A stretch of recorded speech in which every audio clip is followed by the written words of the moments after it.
Welcome back to Sports by GSMC Podcast Network. I'm your host, Jeremy Lapidus. Today is Friday, October 18th. If you are just tuning in, we just went over the Week 7 game picks for the NFL. In this segment, we turn our attention to college football. Week 8 has some massive matchups, not quite as many as last week, but still a bunch of really good games to take a look at. 1 tonight, 14 tomorrow that I want to take a look at. We will break down all of those games, potential scores, and what I think will happen as well. But before we do that, remember, if you would like to be an even bigger part of the show than you already are, all you need to do is go to gsmcpodcast.net. Or if you are on YouTube, you can use that super chat feature.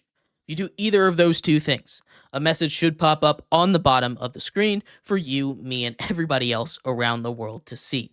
If you do have a burning question about sports, anything at all that you would like to ask, go and throw that in the comments. Throw it in the chat. I will get to it as soon as I possibly can. I appreciate everybody so much for sticking around, talking some sports with me here on a beautiful Friday, October 18th. But like I was saying, in this segment, we turn our attention to college football. Another stacked slate here in Week 8, including one with a lot of Big 12 potential tonight, as the number 13 BYU Cougars host Oklahoma State, an Oklahoma State team that has a lot of promise, an Oklahoma State team that, should be one of the top contenders in the Big 12, but they have not been able to get the run game going. The defense has been incredibly inconsistent. BYU, on the other hand, favored by 8.5 points in this one at home, has turned the other teams over a lot, and Oklahoma State has not been immune to turning the ball over. They've played plenty of sloppy games. I don't know if this one will be much different. BYU has played really good football. There's a reason that they're number 13 in the country. They have a real chance at staying undefeated and winning that Big 12 title. We will see, though. I think they continue their run, though. Win 41-27 tonight. Getting to Saturday, I want to kick off with a Group of 5 game, a Sun Belt matchup as James Madison University, favored by 9.5 points, travel to Georgia Southern, a Georgia Southern team that I think is getting really disrespected in this matchup. Georgia Southern has only lost 2 games all season, and while you might write off a Group of 5 team that has 2 losses, completely understandable, you have to look at who Georgia Southern has lost to. They lost their first game in a back-and-forth matchup with Ashton Genty, the Heisman favorite, and Boise State. Their second loss is to Ole Miss. That is 2 top 25 losses. That is a very, very quality schedule right there. They are 10-point underdogs to James Madison, and while I don't necessarily think they're going to win, I think this Georgia Southern team is being disrespected. I think 9.5 points is way too big for a JMU team that can lose its way. We saw it against ULM. They ended up losing that game. They made a bunch of bad coaching decisions against Gardner-Webb earlier in the season. Their offense sputtered. Now, the offense has been really good for the Dukes for most of this season, but still, Georgia Southern is a high-powered, high-octane team that I think can keep pace with them. I think JMU gets the win, but only by 3, 33-30. Then we get a fun one. Number 6, Miami. The Hurricanes favored by 5 as they travel to Kentucky to take on Louisville.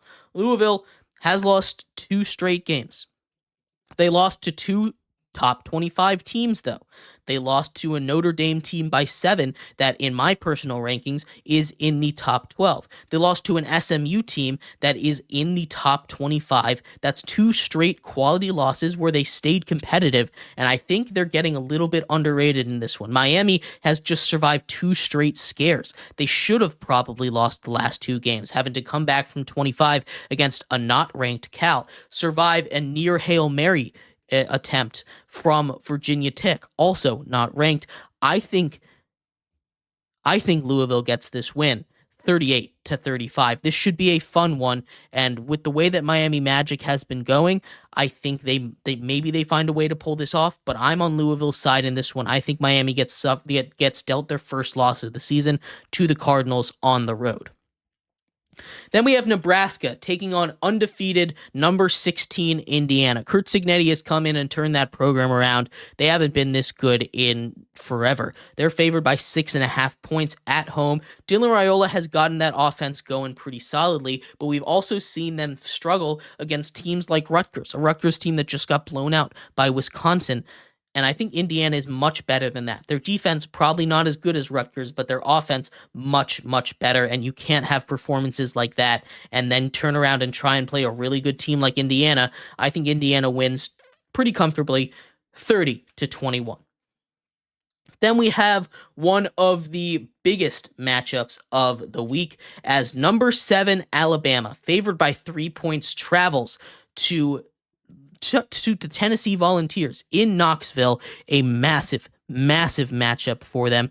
This is a huge game for both of these teams, a must win for both of these teams. Whoever loses this game, in my opinion, is out of the playoffs. They've both lost games already, and if they lose this one, they probably won't make the SEC championship game, and without that, I think there's eight better teams out there in the country, better than one of these two, whoever loses this one. That being said, the winner of this game gets a huge boost, probably stamps their ticket to the playoffs. Now, none of this is guaranteed. This is still a must-win game for both of them.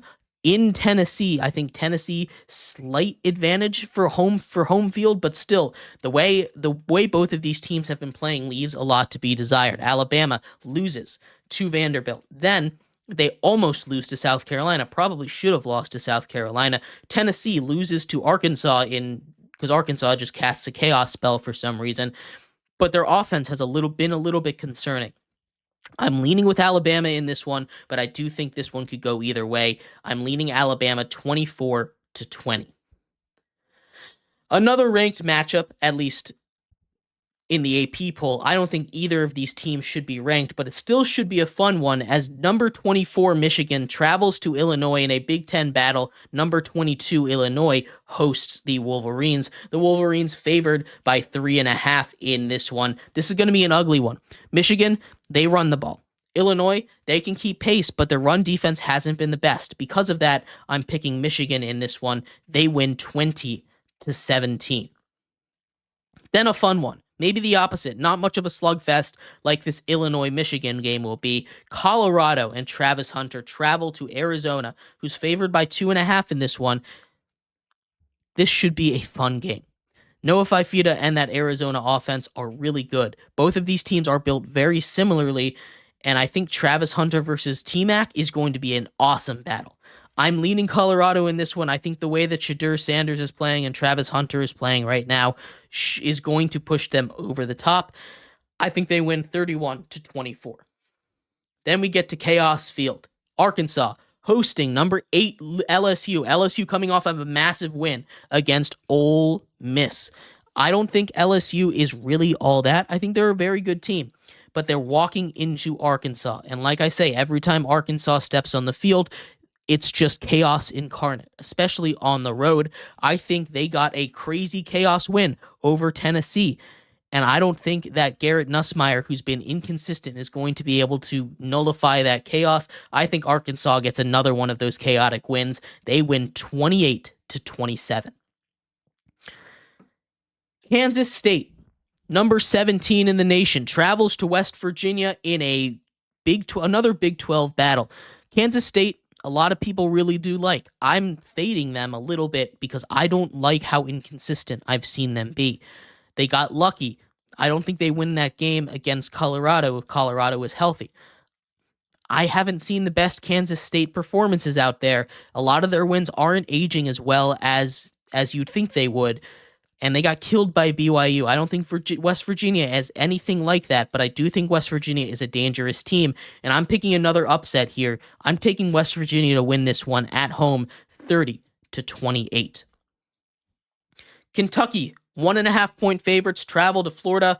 I'm not going to spend too long on this one. I don't think Florida's a very good team. I think Kentucky's defense should be able to shut them down pretty easily. They win 23-15.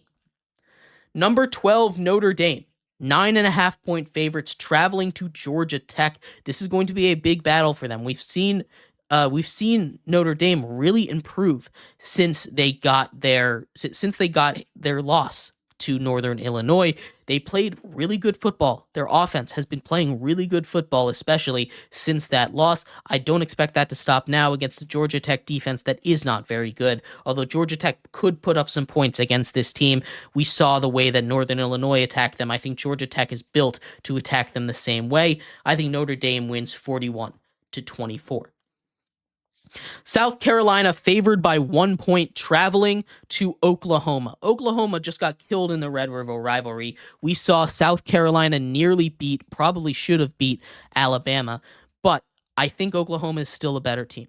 South Carolina favored by 1 in this game, and I'm taking the upset in this one. Oklahoma's defense, I still think, is really, really good. That offense needs some work, but I don't think South Carolina is going to be able to pull off some magic twice in a row.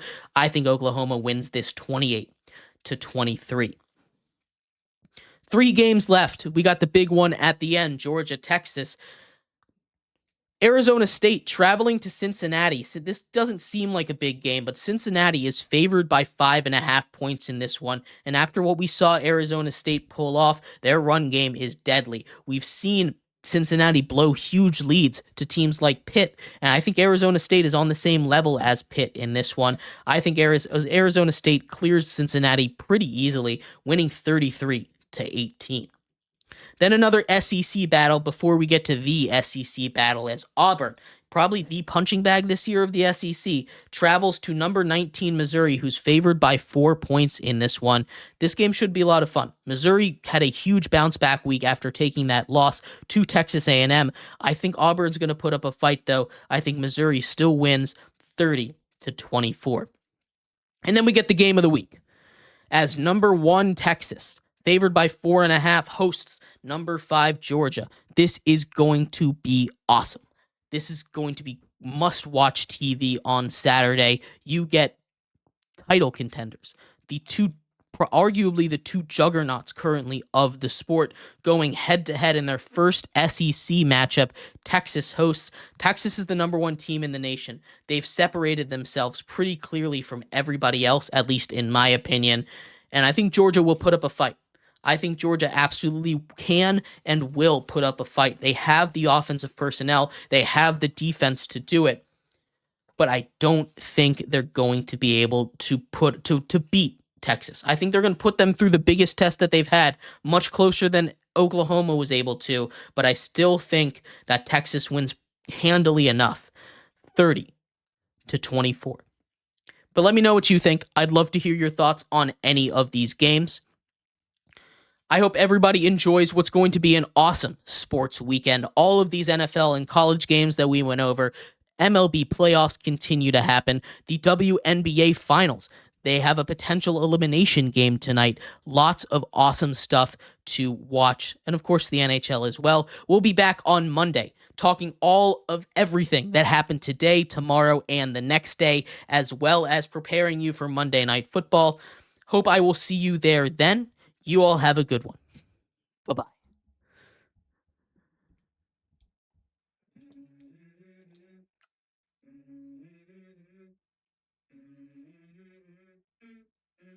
Let's go.